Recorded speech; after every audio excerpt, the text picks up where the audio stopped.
Yesterday and today, some loan officers are waking up and saying, man, I wish I didn't wait on that lock. Do you think rates are going to go back down? Should I ride this out and see before I call my client and my realtor and let them know what I told them is now not going to happen on this file and that I'll need to redisclose, blow through the close of escrow, and piss absolutely everybody off? Or should I tell them now that I didn't lock? Well, let me tell you the right answer, and it's based on the law of Murphy's. Tell them now.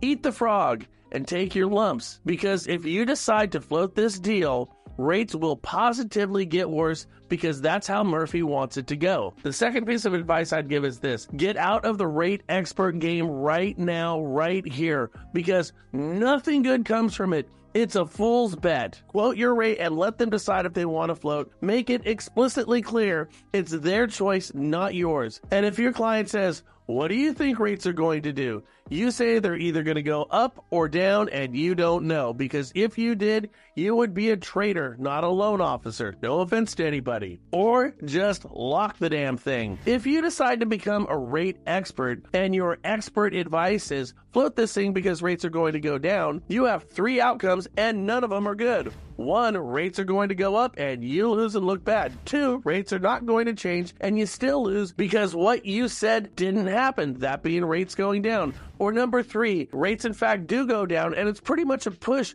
because what occurred is exactly what you said was supposed to happen, nothing more. So you have 2 negative outcomes and 1 push. Listen, if Vegas offered these type of odds, the desert would overtake the city, and in time, the only thing out there would be tumbleweeds, rattlesnakes, Gila monsters, the occasional Joshua tree, and of course, aliens and UFOs. Now, if you locked your loan a few days ago, your clients love you right now. You got a whole bunch of I told you so's, and your stress level is the equivalent of living on Maui on a strong daily regimen of Prozac. The option, my friends, is yours. James E. Thorne said it best. The U.S. playing Dirty Harry stares down China's precarious economy and yells, go ahead, make my day. Devalue the RMBs and sell USTs. China has the most unbalanced economy in modern history. They are weighed down by surplus production. They make everything everyone consumes. Overcapacity, and with tariffs, an elastic supply. You see, a rapidly aging population and rising labor costs have left its growing model wobbling. What happens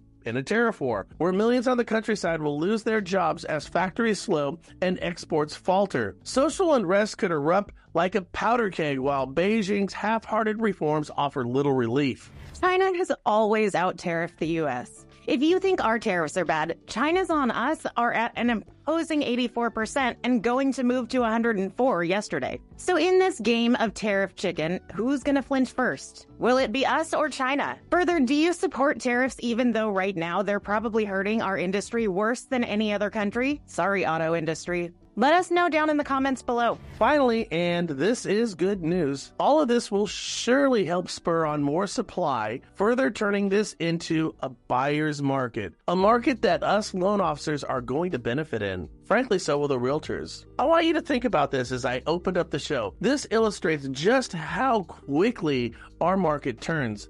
Just a few short months ago, the hottest commodity in the industry, well, they were easily listings. It's been that way for years. Not enough. Yet seemingly overnight, the hottest commodity has become a buyer. You see, a buyer is something that we can go get as loan officers. And with prices coming down, as we said yesterday, this gives you more autonomy, more control over your personal business going forward. Now, I like a business where I can control more of what's taking place because, frankly, when we leave this to our policymakers, I feel a little handcuffed, and most of the time, I disagree with the decisions they're making. I hope this helps. You know what's interesting is just a few short months ago, the hottest commodity in the mortgage and real estate market was a new listing, as we didn't have any. How things have shifted. The hottest commodity is a qualifiable buyer today. Tariffs are changing everything. We've never been in so much flux. Yet my team is finding incredible success even in difficult markets. Next Wednesday at 11 o'clock Pacific Standard Time, we're going to be doing a webinar to let you in on what is actually working and how we have identified this changing market. Fill out the information down below. Next Wednesday, we're going to show you secrets that nobody in the industry is talking about.